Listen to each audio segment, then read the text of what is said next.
Yeah, let's rock and roll. So how Okay, you been so doing? welcome everyone. Hello, Jerry. Hello, panelists, and all of the wonderful attendees and guests. Thanks for joining us. Interesting development. All the real estate market is hot.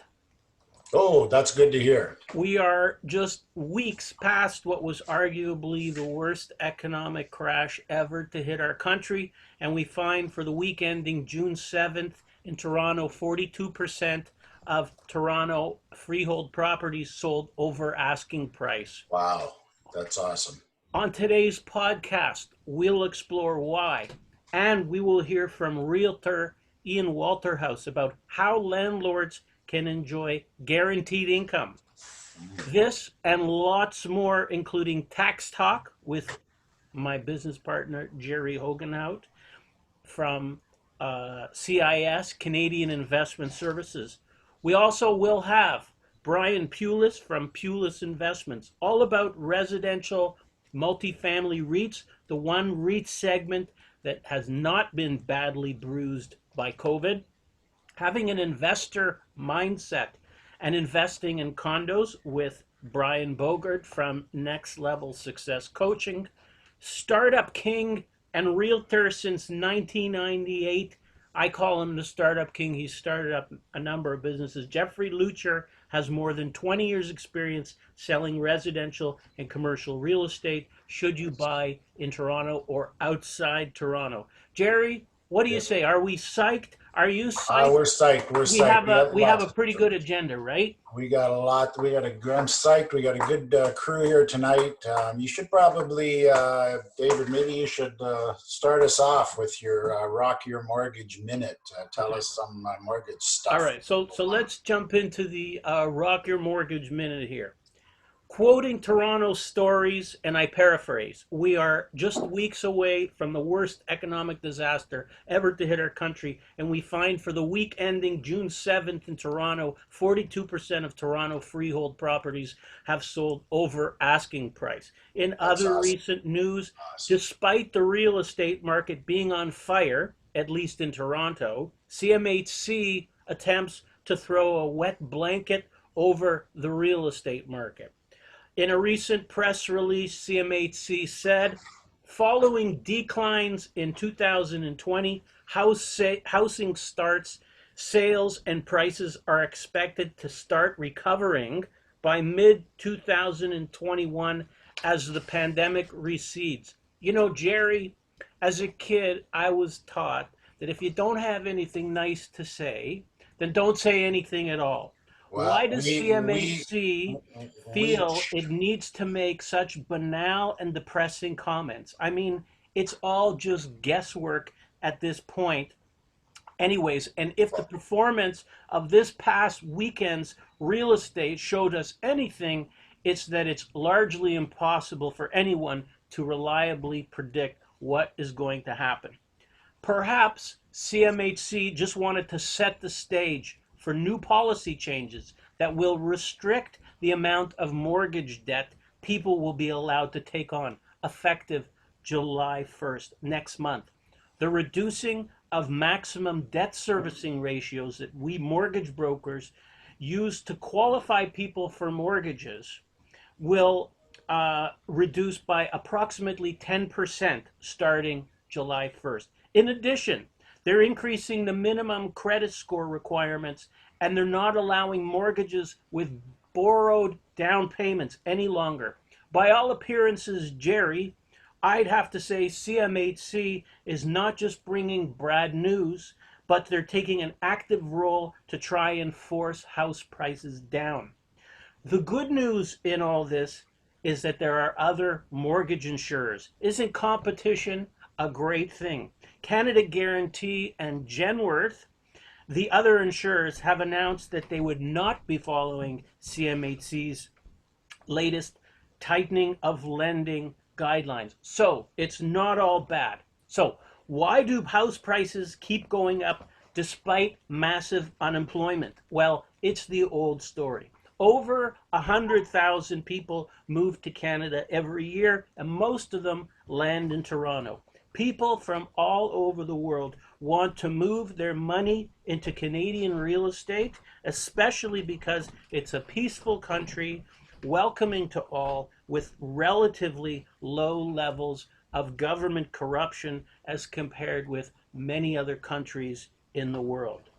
I personally am not interested in investing in Toronto real estate because it is expensive and properties usually don't cash flow well in Toronto. As such, I'm presently looking to buy real estate in smaller growing towns. If anything, my experience during COVID has proven to me that it is possible to conduct business without being physically present all the time, as people are learning how to scan documents and send documents around by email. Finally, I cannot stand the outrageous traffic in our city. Not having to fight traffic in the last few months is maybe one of the most positive outcomes for me personally during COVID times in the last few months, as it has lowered my blood pressure. So, in summary, Toronto expensive, CMHC is trying to squash the market, and three, traffic sucks in Toronto. Jerry, what do you say to all of this? I agree with you that traffic sucks in Toronto. I'm not good.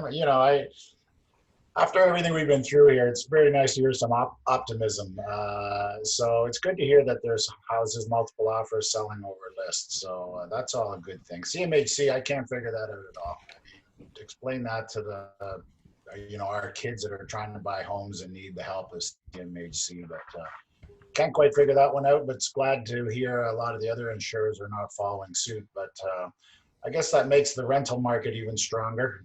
Our guest there, Kyle. I guess that's good for you, as we'll find out later. But I don't know why. I mean, they're spending. Next year's deficit is projected like at 250 billion. Why don't they help some of these kids buy a house instead of going the other way around, instead of tightening up all the rules? But anyway, Yeah, it's not my call. you have a normal segment that we have on the show, tax talk. So, Yes, do you yes. have a couple of tax things that we can discuss before we get into our discussion Yeah, for yeah, yeah. Kyle? Thanks. Yeah, tax talk. So that's the opportunity for our listeners to ask some questions, and for me to just go through a couple of things that I've been through this week with some clients that are of interest to the real estate market. So the one was kind of interesting. One was like the $1 sale of a house, and so that happened this past couple of weeks, and I'll go through that with you quickly. And that usually happens when we have a family member, a parent, trying to give a house to a child, either part of estate planning. We see a lot in cottages. But here was a case where the parent wanted to give the child the house, and they actually did it. And they did it for $1, and then they came to me and said, "Great, we don't have any tax implications because we just sold the house for $1." So what happens in those cases? Legally, you're allowed to do that.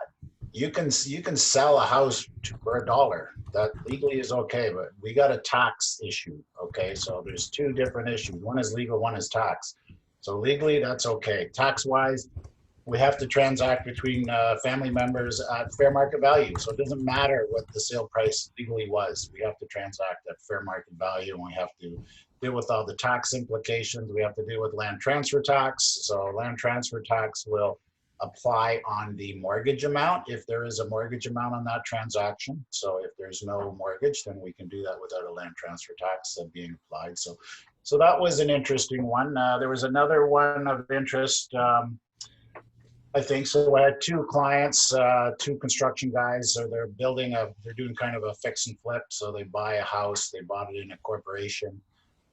And then by the time the house was done, one of the partners, one of the guys wanted to buy the house as his principal residence. So that was a little tricky case where we had to get the house out of the corporation. So what we did there was we created a trust document, which allowed us to go back in time we had to backdate it, but I didn't say that. But we went back in time to when we first bought the house, to basically say that the house was purchased in trust for the person who eventually bought it.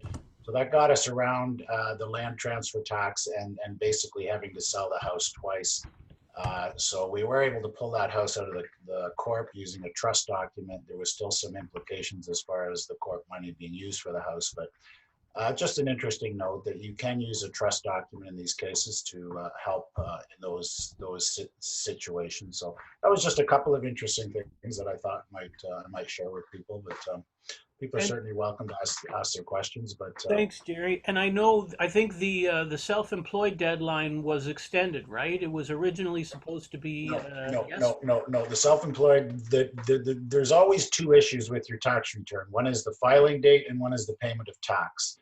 So for the personal tax, it's normally April 30th. They pushed that to June 1 as far as filing. Paying your personal taxes is still not due till the end of August. The self-employed deadline was and still was June 15th. So that was yesterday. So that Oh, kept us busy till about midnight last night. But those people don't owe their taxes until August 31st. Corporations, that's the next deadline that's coming, June 30th. For any December 31st corporation, we've got to file that okay. paperwork. So, but Jerry, so if I owe money, um, I don't have to pay it till later, but I would still should have filed by yesterday, right? Otherwise, I could also Yeah, be yeah. If you penalized. don't file, then you get a late. If you don't file on time, you get a late filing penalty, which is 5% of the tax you owe for the first time. If you've already filed late once, then they double that fine to 10%. Or you go find a better accountant that would make it that you don't owe any tax. That's probably the best idea. Even if you haven't filed, but oh, if you haven't, that you have no tax You at missed all. that one, David. No, no, I'm Uh, with you. Yeah, you're you got to file a tax return by the filing deadline period. Jerry, Okay. you're always one step ahead of me. Just make sure you file your tax return by the deadline so you avoid the penalty. And then after that, you got to figure out when you can pay your Okay. tax. All right. Okay. Very good. Excellent. Tax talk. Remember, folks, I put Jerry's email address there. If you have questions, you can always email Jerry. You can call him. CanadianInvestmentServices.com, right? Com Correct. Or Right. CA. Or CA. Okay. Excellent. Got all the. Somebody just warned me not to backdate a trust agreement. So I definitely agree. Do not backdate trust agreements. Make sure you deal with that issue at the time that you're doing that work.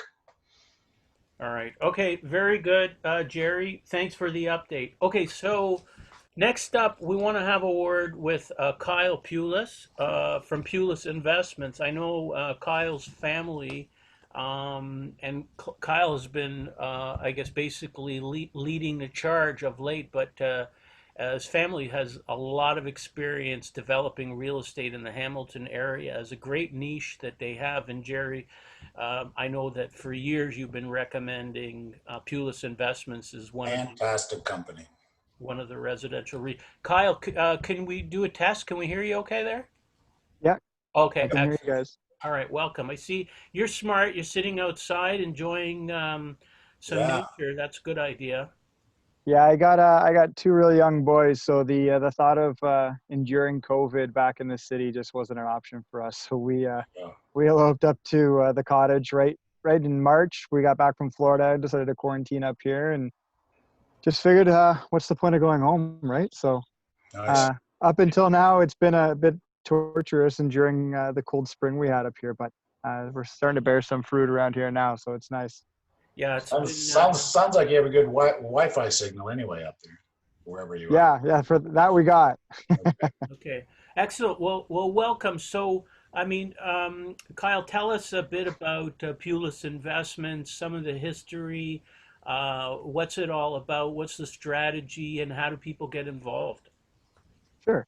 Pulse Investments is a multi-residential investment fund where we essentially um, invest in apartment buildings throughout Southern Ontario.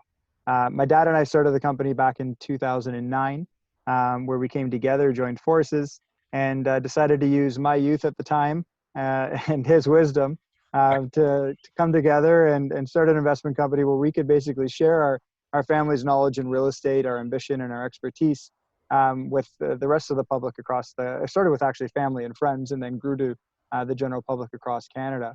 We were able to share our investment experience with them where they could partner with us, and we can go off and buy multifamily real estate across, like I said, Southern Ontario, and share in the benefits of it. Since then, we've developed one of our major funds, which Jerry's very familiar with, which is Polish Real Estate LP2. This is a fund that is sold, or we raise capital through the exempt market space across the country. And we specifically take that capital and allocate it to apartment buildings in the Hamilton GTA area. Up to now, we've been extremely focused on Hamilton, much as you said, David, earlier. It's really tough to find properties that cash flow and providing terrific ROI in the immediate GTA or Toronto proper. To that note, we've gone to some of the secondary markets, but key secondary markets, where the cities and economies locally are expanding at growth rates well beyond the average, and we've been able to take advantage of that over time. Our key niche is taking the value add model. So we'll go in and buy 1950s, 60s, 70s buildings, preferably untouched by previous owners, and go in there and turn them into as close to condo quality as we possibly can at this point.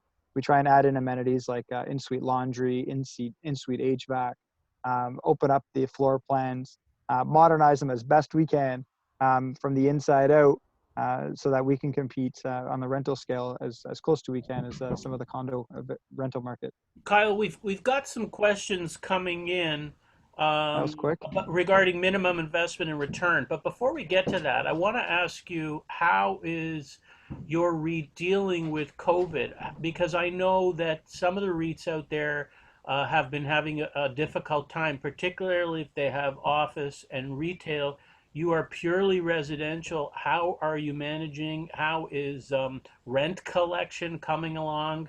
And is it going to affect the REIT and the returns that people are seeing typically? Yeah, so I mean, it's the obvious question right now, right? This is, father and son joined at the beginning of time, and I got all these ambitions and ideas to get into all these different forms of real estate that are really juicy up front.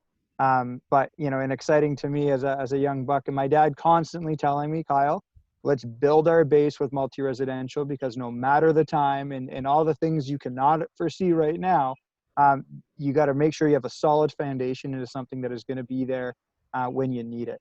And thank God we took that approach, and we've built the base that we have now, because we are rocking through all of this. We typically have a delinquency of less than 1%.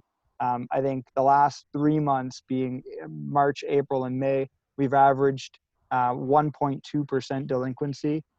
So we're up, but not nearly at a material level that would affect anything for us. So our operations are completely gung ho. We're going full bore in our renovations. Our renovations were deemed essential, and our incomes, our revenues are coming in.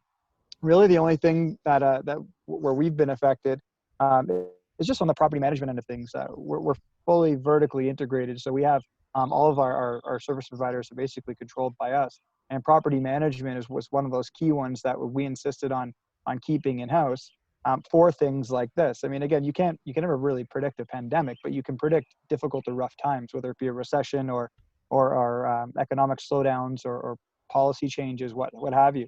And having the control over the property management has been a big key thing. So they've had to adjust and pivot a lot of the strategies when it comes to leasing, renovating units, renting units, project management, and frankly, just caring for our regular tenants, right? We have a lot of elderly tenants or tenants that are having issues going off and getting some of the essentials. So, we've had to beef up our cleaning regimens and whatnot in the building, but all in all, our business model is running smooth, and we've been really fortunate throughout all this. But just to go ahead. No, go ahead, Carl. No, I was just say, just to carry on to that second question you had there. I do have a lot of friends in the office and commercial and retail space, and I've been communicating with a lot of colleagues in the industry, some with some really large REITs and that are in that space, and yeah, they're not in the same boat, right? Part of our strategy and as to why we have such low delinquency is because we have either kind of A quality tenants where they have salary jobs, and majority of them haven't been affected, they're working from home and having to adapt, or we have the tenants that we've inherited are typically on some sort of social assistance. So kind of we don't have a lot of hourly workers that we're kind of on writing on CERB right now or anything like that. So we're fortunate that way. But, a lot of others in the industry are still sitting at around 95% occupancy or rather, 5 to 10% delinquency. In commercial, I have some friends in the industry that are sitting there with 10 to 15 to 20% Wow. rents collected. Stuff. So, it's a scary time for real estate. I'm just thankful that I'm on the right end of that. Kyle, I've heard a couple of the multi-unit REIT owners. Almost COVID, there's almost a little bit of an opportunistic angle to it that you buy these units, you want to increase the rent, you are under rent control, so an opportunity to change tenants allows you to increase the rent. Is there any validity in that, or? Yeah, absolutely. I mean, as tenants turnover, I think what we've been experiencing right now is that we haven't had, I wouldn't say above average turnover at this point, but we have had a lot of signaling to the future that there's going to be some changes coming up in a lot of our tenants' lives. I think through this experience, we're finding that, either the tenants that are in there want a bigger space, because I mean, frankly, now they're having to actually spend time in their units. So they're wanting to move out to a home or just, move back with their family. And others are realizing that, they don't want to live alone, right? And they want to go and find a roommate and whatnot. So there's been a lot of changes that way. So yeah, there's going to be a big opportunity for us to turn over a ton of units when this comes due.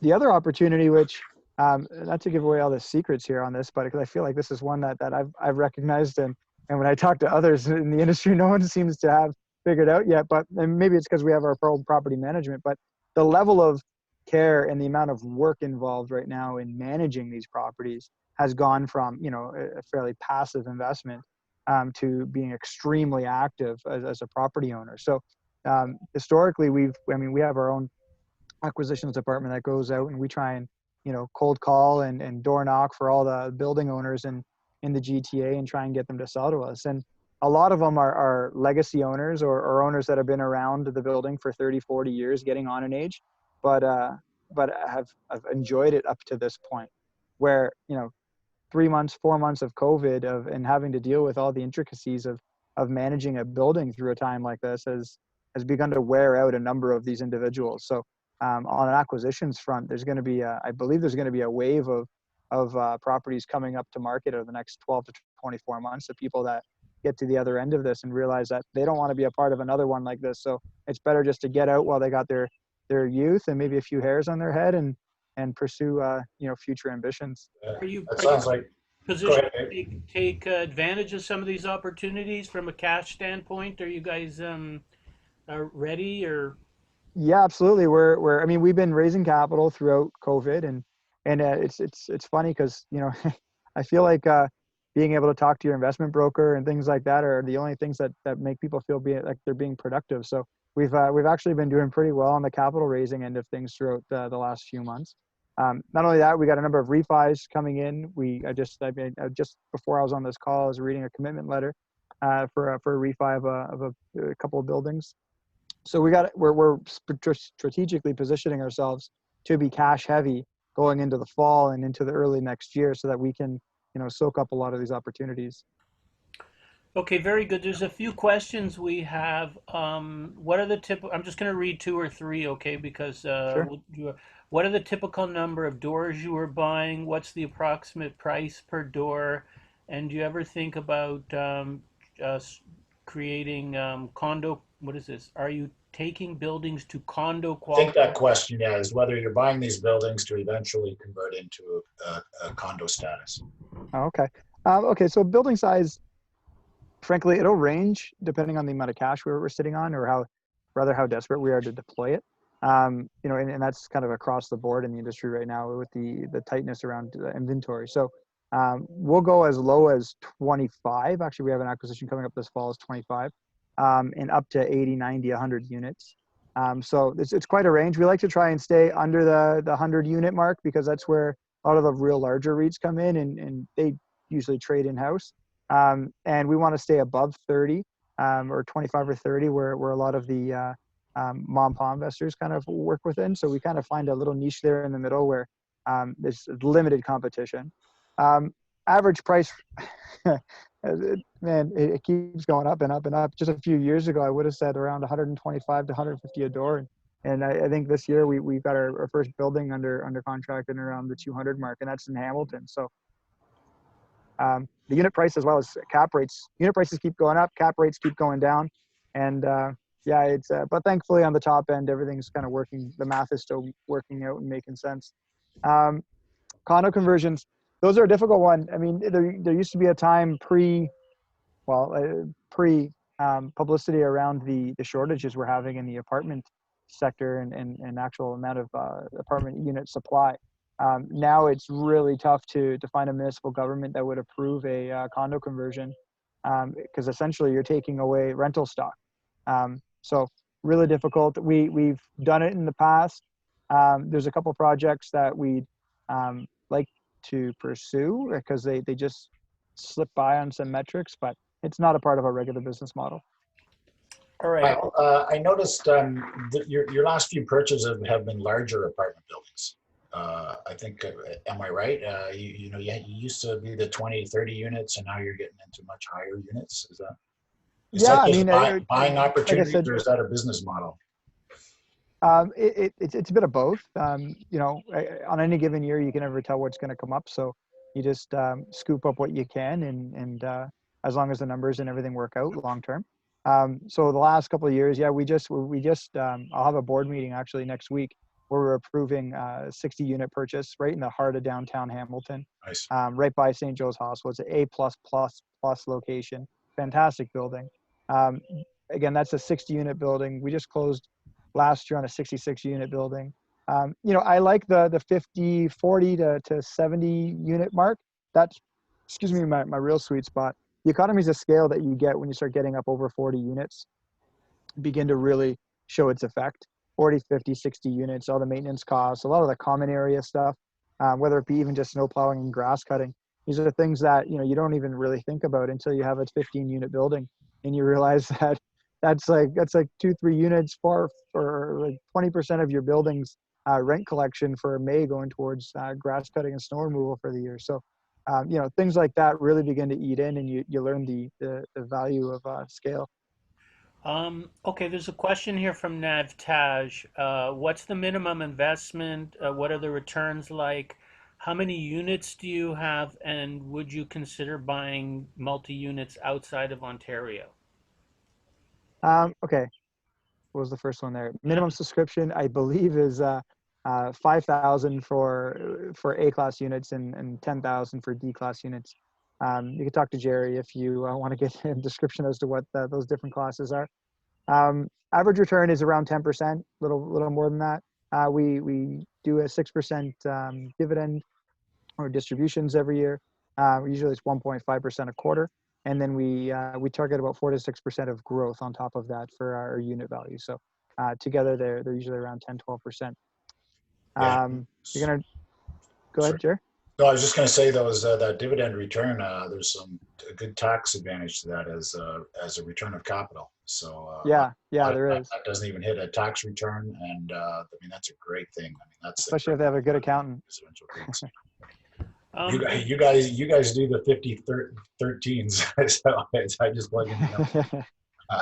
There's a question from Ravi here. Let me see if I get this one.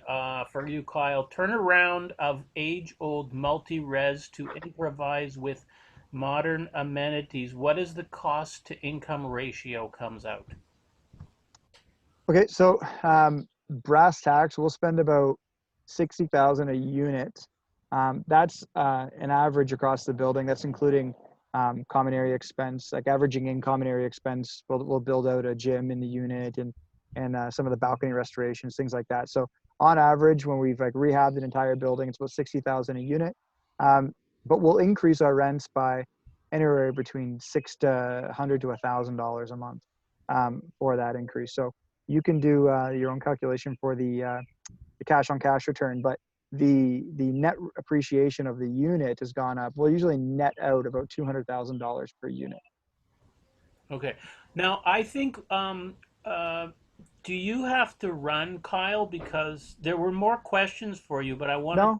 I want to try and bring in some of the other panelists and move the conversation along there, and we can come back to some of the questions a bit later if you're able to join us. We won't run later than 9 p.m. I'll understand if you've got to run, but if you can, there are more questions. So it's up to Okay. I just I'll like try to, and stick around. Yeah. Hey, yeah, if I Jerry, We can have go just some ahead. company up here, but Thanks. I'll duck out for a little bit. Yeah, Yeah, thanks. if I can just make a kind of a comment to Kyle, I really honestly mean this, and I really thank you for what you've done for the investors I brought forward. I remember, I'll be honest, 8, 9 years ago, I remember when I first met you and your dad, I was a little skeptical about everything being in Hamilton. I remember you saying, "Oh yeah, we're going to renovate these units and double the rent." And I'm like, "Okay, is this really going to happen?" I remember watching you guys grow and grow, and then everything you said came true. So I finally jumped in with my investors, and my investors have been greatly rewarded for the efforts you and your father put in. So I just really want to thank you. I really mean that because Well, it's a thank great you. I company. appreciate that. You guys, every time I've asked questions, I get the answers. Anytime I need anything, I get it all. Your marketing material is awesome. Your updates, I've never seen a company with better updates that you show the building, you show the number of units, you show the number of units that are renovated. Just awesome job. So thank you. I appreciate that. Thank you very much. Yeah, and I'll just add that if anybody's watching us and they want to find out more, they can talk to Jerry or they can talk to me. They need to purchase units through an exempt market dealer, and I am licensed with Huxton Black, who has uh, Pulis Investments is one of the darlings on their Darlings. shelf. That's a good way to describe them. One Right. of the darlings. So, Issuers, I think, is the operative word. It's the what what formal. what is Jerry? Issuers is the formal, Issuers. Thank you. but darlings sound much better. Thanks for that, Jerry. All right, Kyle. So hopefully you can stick with us. I said there's more questions for you, but let's move the conversation along here. I want to bring Ian Walterhouse into the conversation first. I'm just going to ask you to unmute there, Ian. Okay, excellent. So Ian started coming out to the real estate clinics that we were running. He recently, he's with Century 21. He recently started officially partnering with Jerry and CIS, Canadian Investment Services. Hey, there you go. Atta boy. He's going to tell us about that and tell us why. But first, I want to ask Ian. I know the 360 Kids Yep. has been a big part of your marketing, and it's a cause that you really believe in. And I just finally stopped the other day to carefully read what you wrote, and then it said there's a program available where landlords can get a guaranteed rental income, I guess, if they take in some of these kids in need or something like that. I found that very intriguing. Can you tell us a bit about that program? Yeah, absolutely. And David, thanks so much for having me on. And Jerry, good to see you. Kyle, just wanted to make a quick comment. I've been down to see a few of your Hey, properties. Ian, Yeah. your microphone is very high up, and it's hard. Oh, you got me now? Yeah, There you thank go. you. All right. Yeah, All right. excellent. Good stuff. So thanks for having me on, guys. Kyle, I just wanted to mention I've been down to see a couple of your properties in Hamilton and taken my investors through there, and top notch. I was very, very impressed. So great job there. Jerry, thanks for having me on, and David, thanks for having me on. We were talking about 360 Kids. So when I used to go to your events, the 360 Hub is just down the street from where your old office, and 360 Kids is a program for youth in need or youth in crisis. A lot of homeless kids in the York region, and a lot of these kids don't have a place to go or a place to call home. They're couch surfing, and it's not like these kids that we work with. It's not what we think as a typical kid that might be dropped out of school and doing drugs and doesn't want to participate in society. What's actually happened is there's some of the kids that we work with that their parents brought them overseas to go to school, and then they're just left here to be on their own. Or there's kids, their mothers may have got involved in another relationship after a divorce, and whoever they're with don't like the kids, and the kids want to leave. There's all kinds of stories out there that people maybe not realize, and human trafficking, unfortunately, is an issue here. So with these kids, we bring them in, give them education, place to stay, and once they go through a program, it's called the Transition Housing Program. What we want to do is integrate these kids back into society as a active member and productive member of society. And the way that we do that is get them into a rental program. And it's a 3-year program. And what we're looking for is landlords in the GTA, in York Region, if possible, that are looking to lease their property to help one of these kids that is transitioning through the program.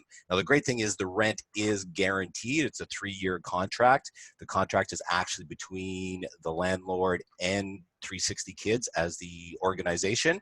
And then the youth that are going to be living there, they will pay 360 Kids. So 360 Kids pays fair market value for the property, for the rent, and then the kids, we work on a graduated system. Once we get them out there into the workforce, we gradually work them in the 3 years up to fair market value, and then if the landlord wants to take the tenant on after that 3 years, it's available. Then the landlord will be working with the youth directly, but for 3 years, guaranteed income through the 360 Kids program. That's awesome. Yeah. So what kind of requirements are there from a landlord? I mean, it sounds like they don't just need a room. Like, is it like a house that is a number of kids will work Yep. out of, and is there like a social worker there for it to? Yeah, great question. How does it work? So depending on the size of the unit and the price, sometimes we'll have up to 3 kids live in a unit if there's 3 bedrooms there. And yes, absolutely, great question. We actually have somebody from 360 Kids that goes in once a week to check on the kids, and more importantly for the landlord is to check on the building itself and make sure everything's fine. Okay, very good That's awesome. program. That's great. Excellent. Um, I wanted to ask you briefly about Musselman's Lake because Yeah. you sent me a couple of people who were looking for mortgages, and we had a good laugh when I told you I grew up on Musselman's Lake. I showed you all those photos of me when I was 5 years old. What do you like You haven't about changed a bit. thank you. What do you like about Musselman's Lake in Stouffville? Well, Musselman's Lake, if you're not familiar with it, it's just north on 9th Line from Stouffville. It's maybe 10 minutes outside of Stouffville. The great thing is it feels like you're in cottage country, but you're so close to all the amenities. So if you head west, you are literally 12 minutes from the 404.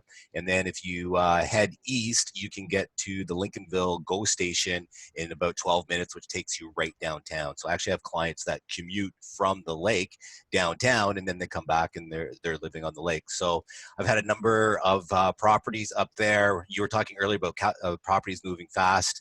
They're on the market for less than a week and going in multiple offers. Yeah, amazing. And So yeah. you got the Oh, smoke. one of the things we did discuss though is about waterfront properties. Musselman's Lake is a bit of an anomaly because it is a privately owned lake. You don't usually see that in Ontario, actually. So there's certain things to look for. There's a lot of rights and easements that you would have to know about before you purchase. Yeah, my Things to be sister, aware my of. sister swam across that lake when she was 12 years old.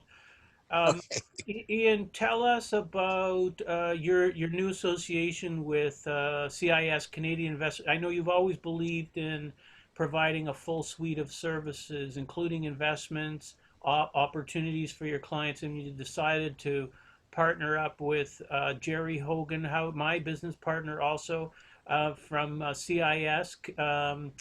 Canadian Investment Services. Tell us why, what brought that on, and what's it mean to you? Sure. Well, Jerry and I go to the same barber, so that's where we met. I got a little more on the side. Okay. Our philosophies is what joined, and one of the things I love about Jerry is he does say the traditional marketplace is broken. I totally believe that as well. And as a realtor, I always want to add value add for my clients. And a lot of my clients are older couples that may be downsizing. So they're carrying a lot of equity after they sell. They might have anywhere from $300 to $500 to $1,000 of equity left. And they're asking me, Ian, what should I do with this? And I just want to have good options for them, but options that they're not going to get from like an investors group or Edwards Jones or your bank. Right. So just alternative investments where we are going to get a better return. And like Jerry was saying about Kyle earlier, where we can actually look at something, be able to understand it. And I know real estate, I live real estate. I love brick and mortar and bricks and sticks, and it just makes sense. And when I start talking to them about safety and security, we start talking about loan to values and how our original capital is protected. Brian will talk about probably about the 3 Ps of capital protection. It fits the bill. And if you don't know somebody in the industry, you're just not going to have that education. So with Jerry's extensive background, I was very excited to partner up and start sharing our client database with each other. That's awesome. That's awesome. So, Jerry, that's probably a good chance. Like, tell us a little bit about the philosophy. Like Ian said briefly, the current investment system is broken. Yeah, I that's know that just, real estate is something that, everybody here on this call is near and dear to. I mean, when I stand up in front of people and say that the investment industry is broken, I mean, that's a strong statement. And what I'm really saying there is it's not so much that the investment industry is broken, it's how investment advice is dispersed that is broken. And I myself, I'm the only person in Canada that is a chartered professional accountant that has held all 5 licenses, which is mutual fund, 1, stocks and bonds, 2, that's an IROC license, private equity, mortgages, and insurance. And the one thing I learned is that, I mean, when you hold a license, I mean, with all due respect to those that do, you're dictated by the company that holds the license to sell the product that they want you to sell. And that really makes it impossible to put the best interest of the client first. So when I finally realized all that stuff, I really thought to myself, there's got to be a better way that, people can be, that their best interest can be served. So I created Canadian Investment Services with that philosophy that, we are as much an educational company. We strongly believe in educating the client, making them well aware of basically all the products that are out there. And with that education and information, the client is better suited to determine which products works in their financial plans. Also, most of the licensed private equity, you find a lot of good real estate opportunities, but with an IROC license and with an MFDA license, you don't find a lot of good real estate related opportunities. So without a license, I can go, part of my company, we do our own real estate development. We do fix and flips, and so that allows us to venture into those areas. We joint venture with our investors. So not only do we utilize third-party products such as Poolis, such as any other third parties, but we can create our own. But the most important thing is the philosophy that we can literally ensure that our clients' best interests are looked after. And once people understand that that's the way we conduct business, it's very easy to earn a lot of trust with those people. And to me, it's well deserved because we are putting their best interests first. So we try to give them education. We try to, give them the information they need, and then whatever they want, we can take them there and access that product. Another thing, the investment industry, in my opinion, has it all backwards. And I'll use Investors Group as an example. I don't mean to pick on them, but when you go to Investors Group, you're going to get mutual funds, whether you want them or not. And they're going to use their product. They're going to put the product first, and then they're going to do the financial planning around that product, which in my opinion is completely backwards. You should start with the financial planning process.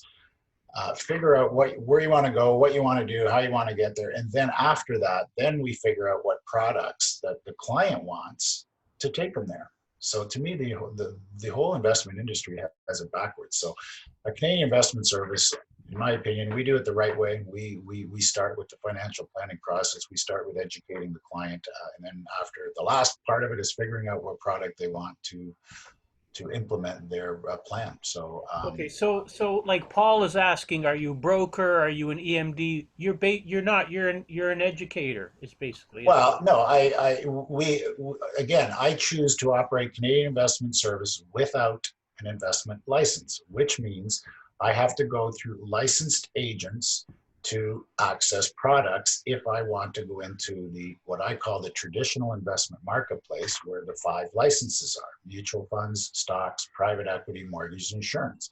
So I have access to all those products through licensed agents. I can also go into what I call the non-traditional investment marketplaces, which where we find a lot of different real estate related investments: fix and flips, holding mortgages in RSPs, real estate limited partnerships, real estate joint ventures. So hopefully that answers that question. Okay, very good. Okay, great. Jerry, thank you, and Ian, thanks for the update. Let's move over to Brian now. Brian Bogert, we were introduced to by Ian actually. His company is Next Level Success Coaching. I think that's the name of his company. I apologize, I've got it wrong. Brian You was got it working. right. What's that? I got it You right. got it right. Brian, I think you worked in the corporate, like me, you worked in the corporate world for many years and then decided to get into investing and eventually real estate investing. I think you're pretty keen on pre-construction condos. Tell us a bit about your journey. Why investing, and why coaching and so on.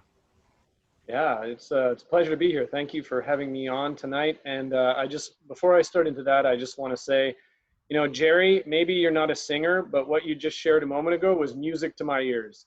Thank you. Okay, about what's going on in the industry, what I've witnessed, what I've experienced, what most of my clients and friends have experienced. So I love what you guys are doing. Ian introduced me to you, and that's why we're here talking. It's a very similar interest. So as David said, my journey, it's kind of like the Matrix, and that's why I wear my Morpheus T-shirt for these types of talks. I was working in the corporate world, and those of you who have seen the movie know the main character. He wasn't satisfied. There was something missing. He knew there had to be more to life, and that's how I felt working in the corporate world. And I remember hearing a cousin once talking about 26 years till retirement, and I just thought, this is insane. I can't put off my life for 20, 25, 30, 35 years. So eventually it turned out that the guy I was sitting beside at one of my jobs was investing in real estate. And that was my Morpheus moment, if you will, where, he became my mentor. We started doing this together, doing joint ventures on single family homes in Calgary. Calgary took off like a rocket, much like GTA did a few years ago. And so in early 2008, we'd hit our targets. We went to our investors and said, now we think is the time to cash out. We didn't see what was coming, but we just knew that, what goes up must come down. So long story short, we did that. We both quit our corporate jobs, retired at 37 years old. And I went on to become a professional investor, moved out here to the GTA a few years later. And just, if there's a type of real estate investing, I've probably tried it. Learned a ton from mistakes and successes, learned, how the wealthy invest and what banks do to protect their interests and protect their capital and move risk around and this sort of thing.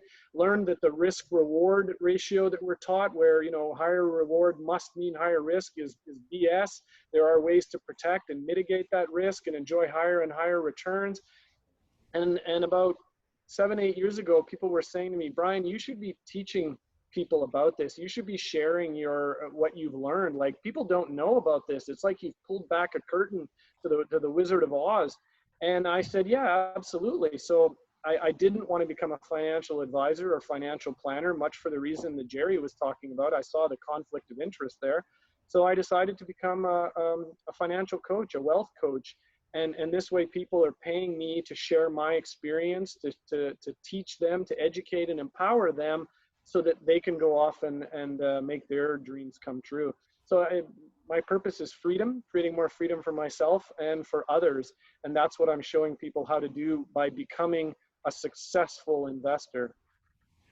Well, it's very interesting. I mean, somebody who believes in real estate investing as much as you'd think maybe they would just become a realtor, but you decided to become a coach. So, I mean, at least we know you're not on commission for selling us any products. You believe in it. Tell us a bit about some of your coaching programs. How does it work? Are you doing stuff online nowadays, or? Actually, I was really lucky. I was already completely virtual. I like to joke that my dog and I have been practicing social distancing for the last 6 years. So we didn't really have that much to change when the pandemic hit. But no, all my programs have always been phone and internet and Zoom calls and all that sort of stuff. So I have done one-on-one coaching in the past with people, but I've been moving more towards group coaching. I'm finding that people are really enjoying that group atmosphere. Starting last year, I introduced a new program about pre-construction condos that you talked about.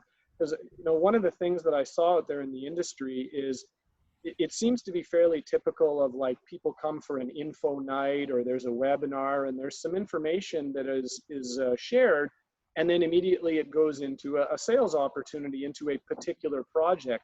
But when I first started getting into it, because I have 8 pre-construction condo units in different phases, but it was like, well, where do I learn about this? How do I, apart from making mistakes, how can I learn about this? Because it's a very particular niche kind of investing.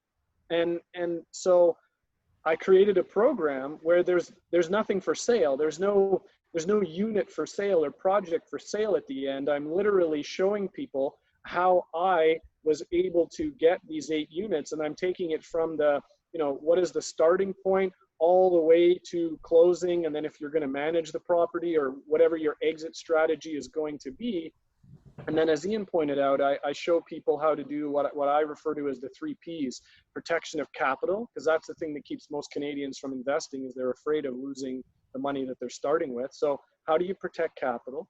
How do you protect ROI? Meaning if I say I'm going to make 10%, how do I, can I actually raise the chances of doing that? And then how do I protect my exit strategy so that I can get my money out when and if I need it, like it was originally promised to me? So I take people through a due diligence process specifically for pre-construction condos, and then show them some of the basics of investing and the things that I've learned along the way. I do have some other programs around just how to invest in general. I've been looking at some other things, even with commercial real estate and that. But the next one I'll be relaunching now that we're kind of coming out of COVID is going to be again with the pre-constructions, because I think there's going to be some amazing opportunities in the months to come as things start to come more online. There's going to be incentives. There's going to be backlogs of inventory. As Warren Buffett used to say, be greedy when others are fearful, right? I like to say be courageous when others are fearful. But there's going to be lots of opportunity in the months to come for those people who have a due diligence process and have some cash, much like Kyle was talking about. Pulling the trigger over the next 6 months or so, it's going to be advantageous for those who know what they're doing and know how to find those cash flowing projects like you talked about. I'm of the same ilk. Downtown Toronto was really pricing itself out of the market. I was starting to expand my search, but maybe that'll turn around a little bit. Maybe we're going to start to see a little bit of the air coming out of what was going on downtown with that pricing, and that we'll see. That remains to be seen. Depends how hot the market stays. Brian, do you have any programs coming up or website address we should? And this goes for all the panelists, Ian and Kyle too, if you want. I encourage you guys to type in your information, your contact info. If people want to talk to Ian, for example, about the 360 Kids program, or a real estate opportunity, or the Musselman's Lake in Stouffville, he'll type in his contact information. And Brian, same for you. Tell us, please. Do you have any programs coming up that people could get involved in? How do they learn more? Yeah, I will. I'll type in my stuff into the chat there so people can see it. That's probably the easiest. Quick shout out to Ian as well. Ian and I have known each other for a long time. You mentioned I didn't become a realtor. basically that's because I know amazing people like Ian Walterhouse who can be my realtor when I need to sell a property or buy something or that.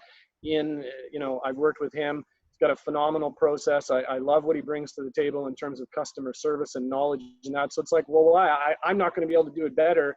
Why don't I just team up with people who specialize in this sort of thing? So that's always been my philosophy as an investor: find good people and then work with them.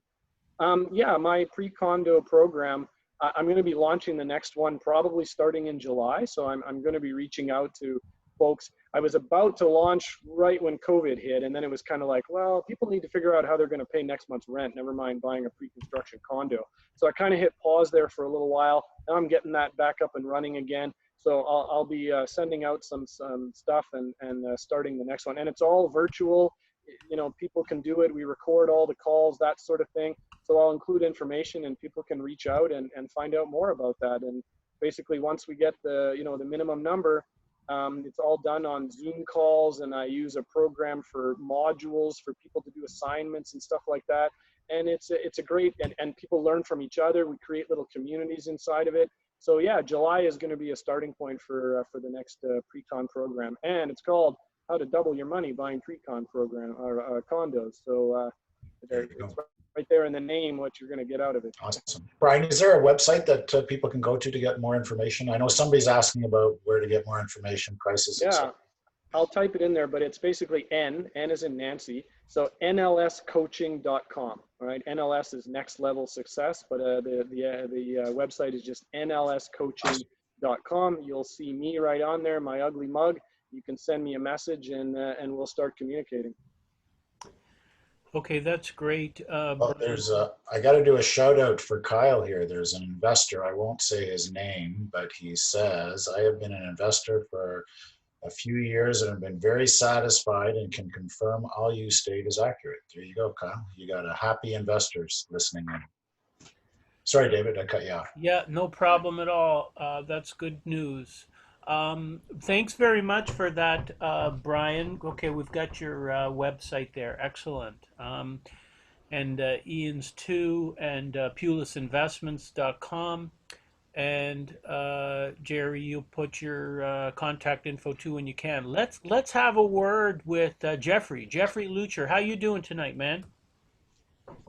We gotta activate your there we are. Hello, Jeff. We cannot hear you. Have you muted him? Can you hear me now? There you go. So much for wonderful technology and headphones, you know?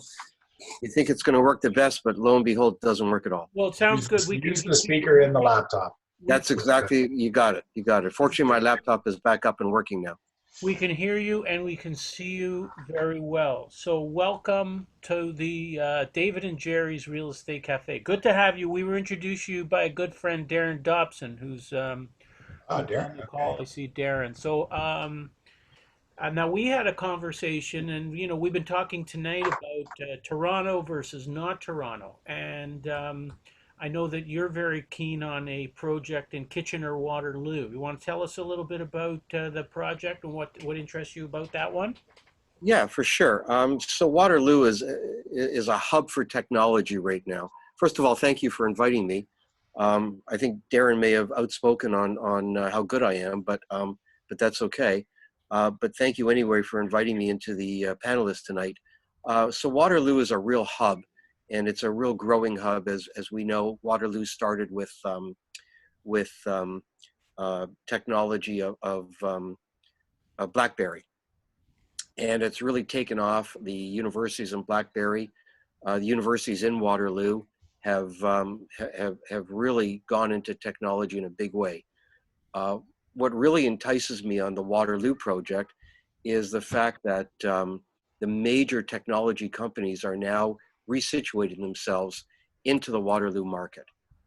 Companies like Spotify, Google is just taking on a building to now employ a little over 300 new people in their engineering departments, etc. And these people in the next few years are going to need somewhere to live, somewhere either to rent or to buy a place.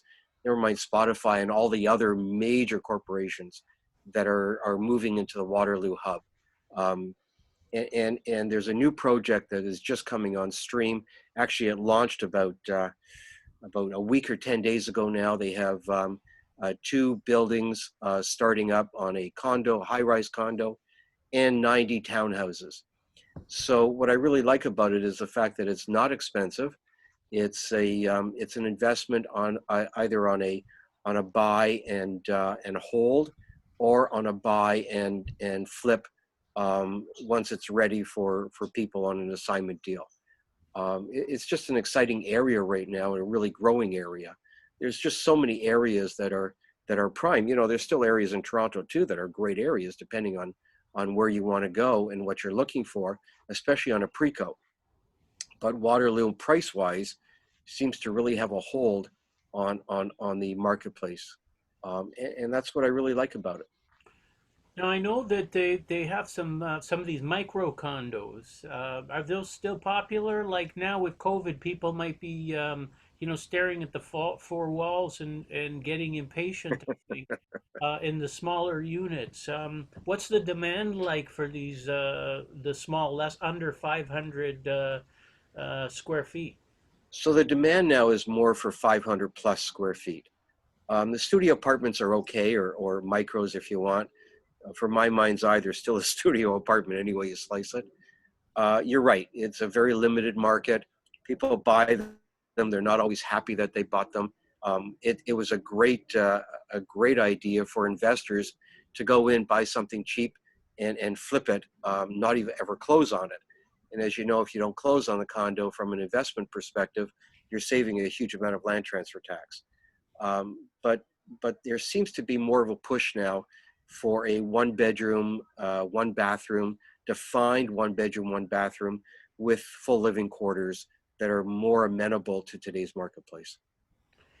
Okay, yeah, well, I guess now more than ever because people are stuck in their homes, right? Like if you're out at work all day long and you have a full day at the office and then you come home and you're just sleeping in your place, it's one thing. But if you're sitting in your house for any extended period of time, you must be feeling it, and that is probably yet another reason for people who are in smaller homes in Toronto because that's all they can afford in Toronto. If they're now getting used to working from home and realizing that they don't have to be central to Toronto to get their jobs done, they may also look to move outside of the city. Do you think that's there's any truth to that, Jeffrey? Yeah, I think there's a lot of truth to that. Listen, I'm in a nice home in North York, and there's times during the week that I am totally cooped up, and I can go out and walk around in my backyard. So yeah, I mean, some people are really feeling the pinch on being stuck where they are. There's no question. But nonetheless, everyone needs somewhere to live, whether they're renting or whether they're purchasing. They still need a roof over their head, regardless of the size, that is amenable or financially feasible for them. And it's just a great area. It's a really growing area. Okay, Jeffrey, I'm going to encourage you too because we have a question from Sarah Daniel. Your name, and I would encourage if for all the presenters and panelists, if you haven't already, please put your name and your contact information there so people that can get a hold Sure. of you. Sarah Daniel is asking for your contact information. I would also encourage all of the panelists to take a look at some of the questions because there's a whole list of questions here, and maybe we can circle back to Brian on one or two of these questions because I know there was something there. Jerry, do you see anything for? Yeah, there's one question here, anonymous, but they're asking what happens to investors if you do not hit the targeted returns? And I'm assuming that's directed at Kyle, but I'll just jump in there for a sec. Again, the key word there is targeted. Okay, when any of these private equity REITs, targeted takes the place of guaranteed. I mean, we can't. There are no guaranteed rates of return. It's all targeted. Okay, so we're basically investing in companies like Kyle's, like Poulis or any other REITs, based on fundamentals first. The great thing about private equity companies, you end up building a very close relationship to the management of that company. So if the fundamentals are there and the management is strong, the targeted returns should be met. And if they're not met, that's just, again, probably things beyond our control as investors. So as investors, we want to make sure that the fundamentals are strong. We want to build that relationship with management, and that's an ongoing relationship. That's just not meeting them once or twice. That's really reviewing their annual financial statements to ensure what what they've done is reflected on the financial statements. So there's a lot that goes into trying to make sure those targeted returns are met. But again, it's not guaranteed. None of these investments are guaranteed. The minute you take money out of a GIC, you add risk. So we're all trying to do the same thing. We're trying to, basically minimize risk and maximize return. And I know myself, I've always looked at, I've looked at what is protecting your capital. So when you look at a multi-unit REIT, your money is protected by an apartment building that's there. It's not a parking lot that's going to be turned into a 50-story tower.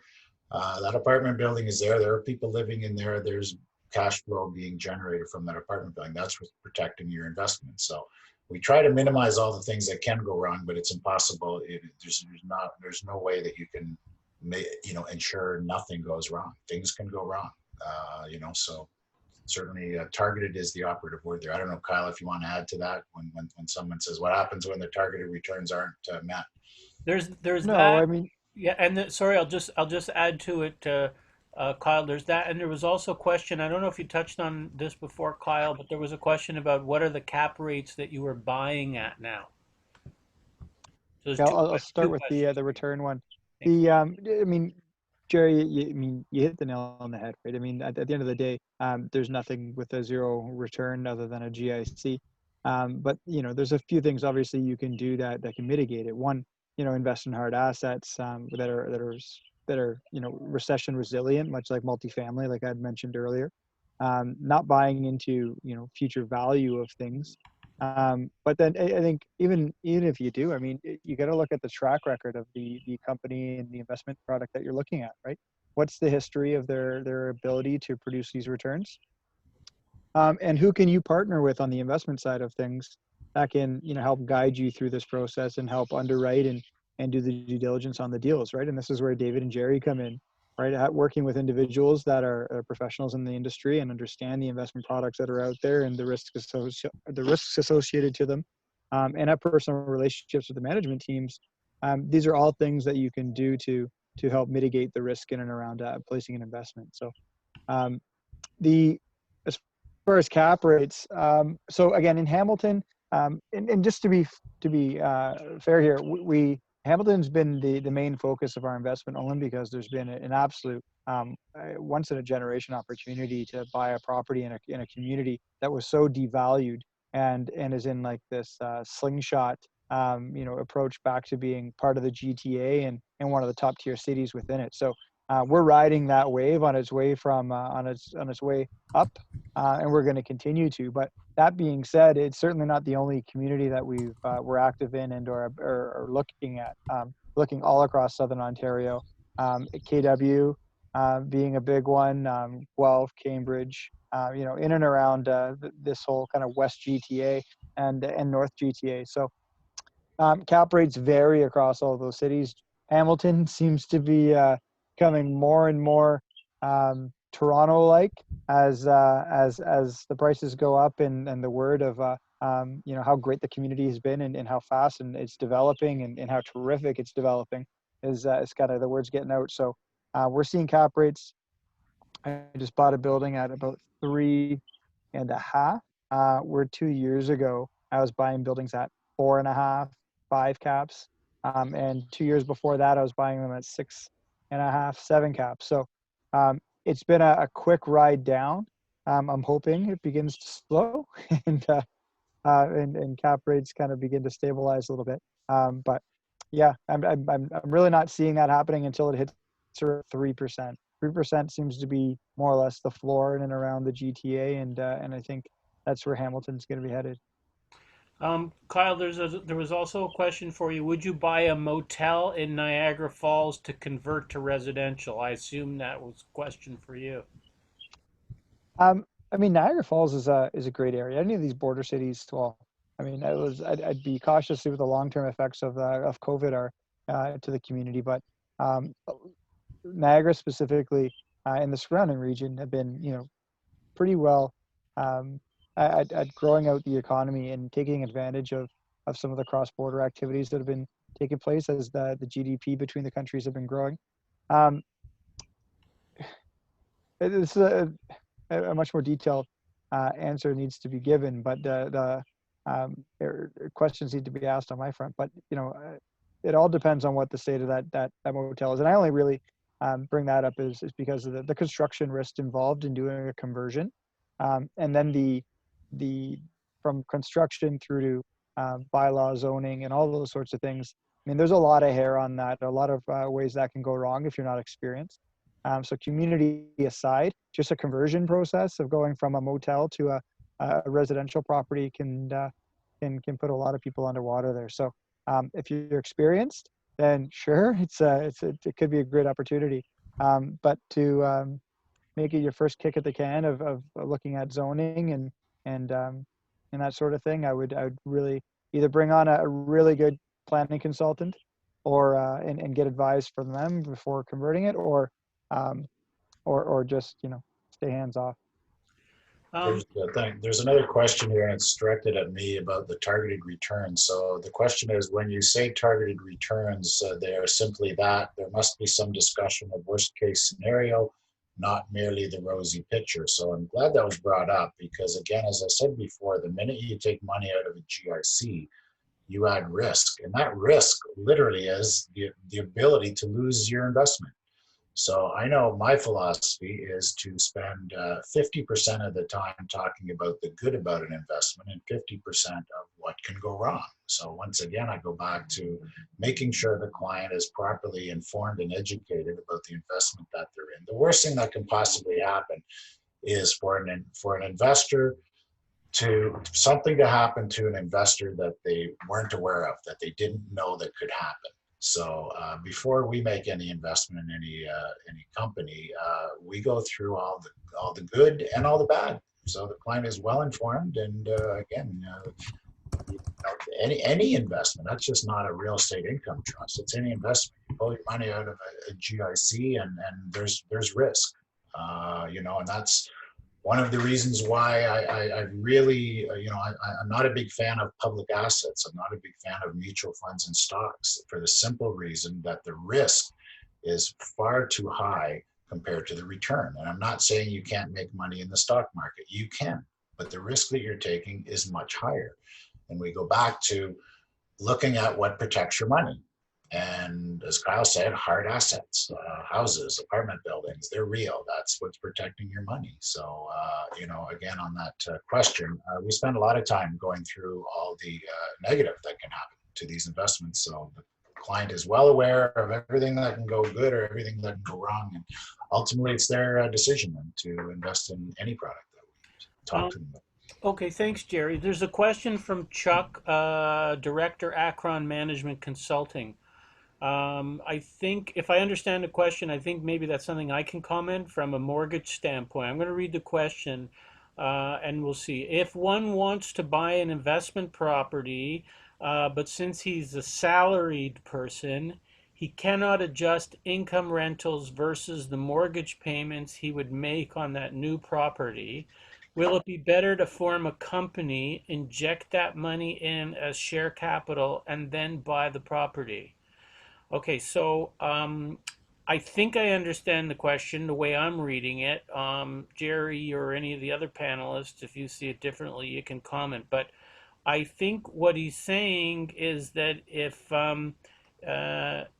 you having trouble qualifying for the mortgage, how to address it, and I would just comment on that we mortgage brokers deal with a lot of lenders who Uh, do use a little bit of imagination. So if you're buying a property and let's say it's not currently cash flowing, but you want to make improvements to the property so it will be cash flowing, that we deal with lenders who will use a little bit more imagination and look at what the potential is and also consider investment income, or I should say rental income. Jerry, do you see this? Am I Yeah, completely off here? What do I'll you jump in here too. Sure. The question I think is, can we use a corporation to help, close the deal? So in general terms, anything we're buying, we need to access borrowed money from lenders, and then we need our own money or equity money or investors' money. So setting up a corporation in itself is not going to get you the money. You can set up that corporation. You can sell shares to the company uh, to investors. So that is one way to raise capital, but you don't necessarily need a corporation. You can do it as a joint venture if you can raise money from investors.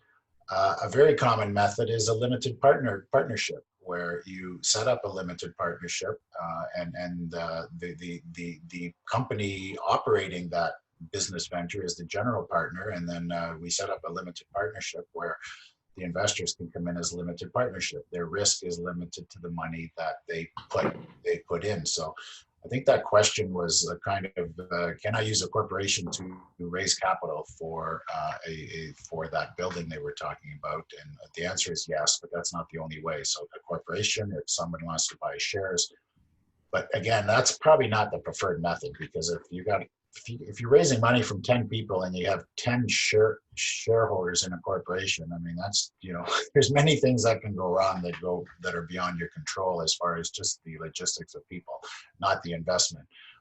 So a limited partnership would be the preferred structure to raise capital. But really the question is all about accessing investor capital on top of mortgage money. We need mortgages to fund the property, and we need equity and investor money and our own money to complete the purchase. So I don't know if that answers the question, but Okay, very good. Thanks, Jerry. There's a question here from Sarah Daniel. I think this one would be for Jeffrey. How far is the Kitchener Waterloo project? How far along, I think. I'm not sure. The last speaker mentioned from the University of Waterloo. Oh, how far from, I guess, the University of Waterloo and Laurier? Is it on the train line? When is the proposed occupancy date? There seem to be a lot of condo units on sale as compared to single family duplexes, almost to the point of a glut. Do you agree with this observation? So can you guys hear me? Yes. you're good. Okay, great. So I think to answer the first question, how far is it from the university?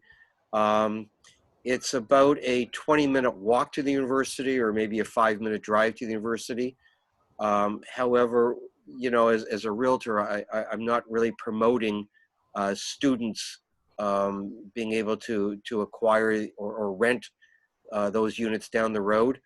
Nobody really knows what's going to be happening down the road with students, especially in the universities for the coming year. I think everything is still kind of up in the air. So it's really difficult to know how students will respond in that nature. And there's all kinds of other housing available in that marketplace. My primary interest would be for new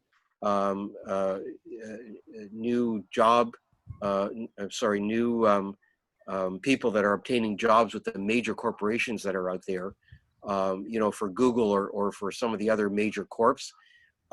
These jobs are going to be high-paying jobs, and these people are going to be coming in after the project is done, for the most part, in obtaining these jobs, and they're going to need a place to live. So you either will have an opportunity on a rental basis, or an opportunity to on an assignment basis. The assignment, there is a fee for an assignment, but it certainly can be dealt with. The second part of the question, I think, is dealing with the single detached home vis-a-vis the condo marketplace. There's projects coming up all over the place, both in singles, in detached, or in condos. whether it's a high-rise condo or a townhouse condo. You know, depending on the family requirement, I think will determine how those precos are being filled up down the road. Kitchener-Waterloo is growing in leaps and bounds, and I think the marketplace will slowly start to catch up over a period of time in real value. I'm not sure I answered your question 100% right, but yeah, there's a desperate need for housing regardless of where it is. I just think that Kitchener-Waterloo offers something that some other markets do not offer. Okay, thank you, Jeffrey. There's an interesting question also from Terry Wallman. Is there any city in southwestern Ontario that you would suggest your mortgage lender investor clientele stay away from at this point in time? So I suppose that question might be directed to me, since I deal with some mortgage investors, but I welcome anybody on the panel if you think there's any cities that people should definitely stay away from. Honestly, I mean, I can't think of offhand a city that you should definitely stay away from. I think, you know, you want to look at the prices of the, you know, some cities, the prices are so low. I remember somebody came to me with a deal in a small town, and the loan to value was very low, but the property was so cheap that I said, well, you know what, if you have to take action, you're going to, the legal fees are the same, whether it's $1 million property or whether the purchase price is 250. So even though the loan to value might, you know, be 65 or 75%, and you might say, well, that's a good number. You got to think of the effort that's involved. And Terry, you know, we want to have you on the panel one time because you ask a lot of questions, but I think you could probably share some interesting information. Is there anybody on the panel who would like to say, either from a mortgage standpoint or from a real estate standpoint?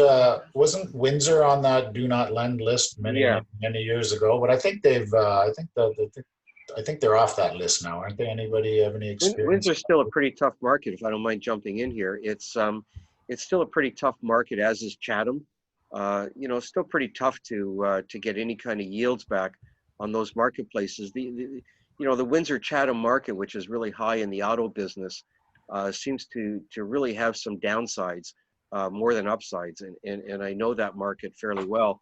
You know, if you really wanted something more out in the southwestern environment, London is absolutely a great market, and it's really an upcoming market from all different standpoints.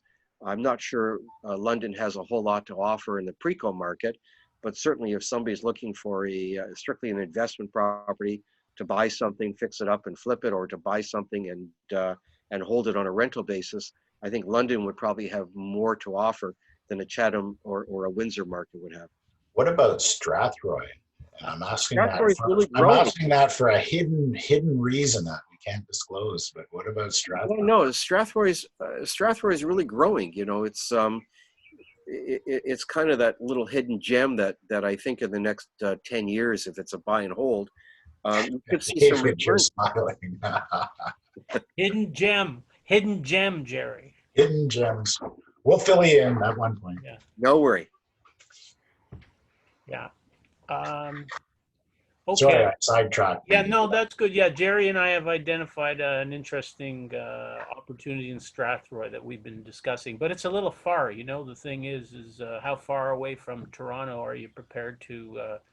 You just gotta drive a little faster and hope you don't get caught. But I'll say on the Windsor, I can tell you because I did a little bit of research on the Windsor mortgage market, and I do a lot of alternative lending with some of the B lenders, and everyone knows I don't like to call them B lenders because we have some very strong borrowers who we go to some of these lenders for. They just don't meet the bank's lending criteria for one reason or another. And the B lenders seem to all be not particularly interested in Windsor.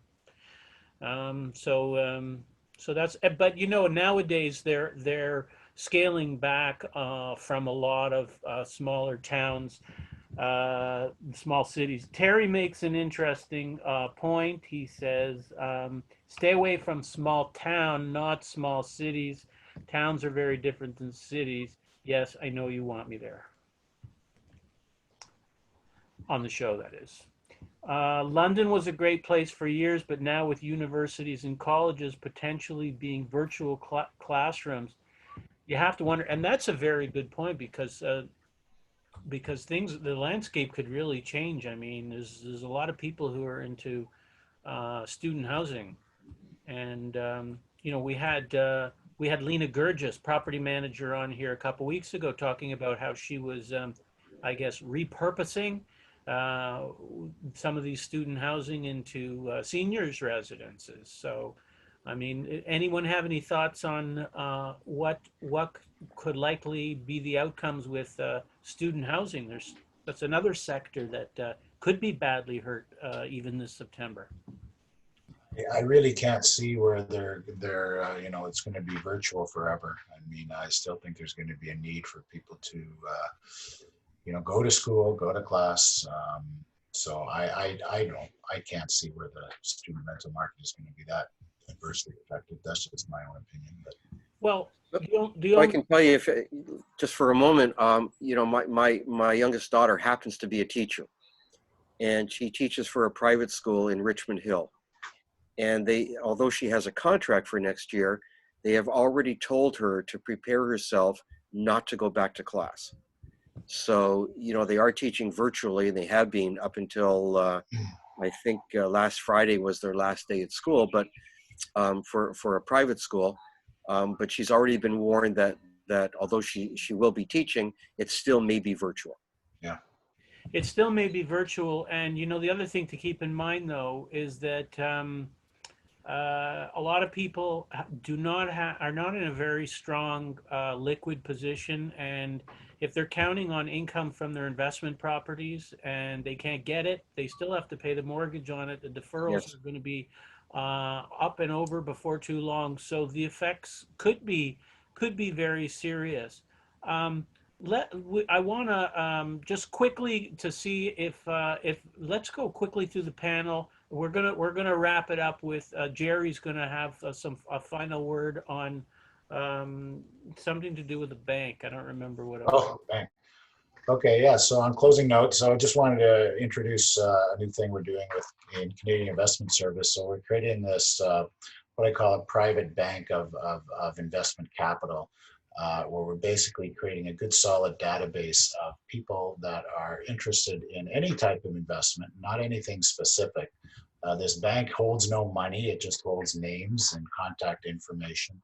And as either we create our own deals or as we find deals from third parties, we basically access that database. We share that information with potential investors. Some will be interested, some will be not. And for the ones that are interested in any of the type of investments we bring forward, we basically get together, we review the investment, we see what opportunities are available, and from there we find out if any of the people are interested in becoming involved in those investments, either as joint venture structures or as limited partnership structures, or we can even do it as corporate structures. But as I mentioned earlier, that's not probably the preferred method. So yeah, we're excited to do that, really create a good, strong database of potential investors, and we'll see where that goes. So. Okay, that's great. Terry says he's in. Joel's asking about further mortgage extensions. I have heard that there could be further. CMHC's been talking about it. I did hear that. Terry's going for a walk. Kyle, Ian, Brian, Jeffrey, last word, anybody?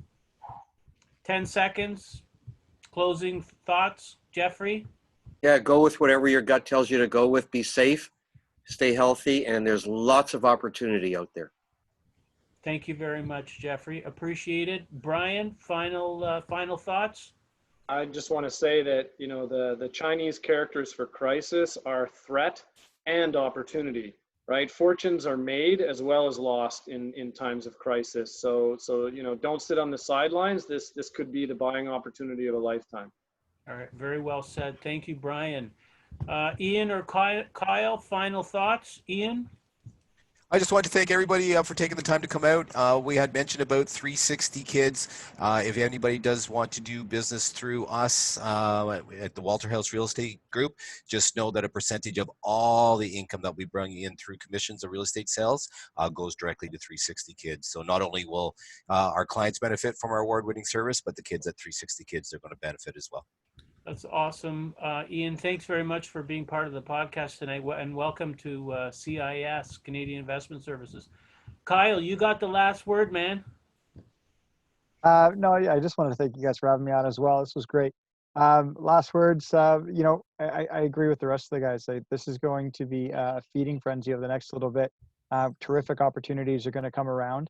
Just be sure to do your homework. Just be sure to make sure whatever you're going to invest in can survive the uncertain times of the next 12 to 24 to 18 months. And who knows how long this is going to be.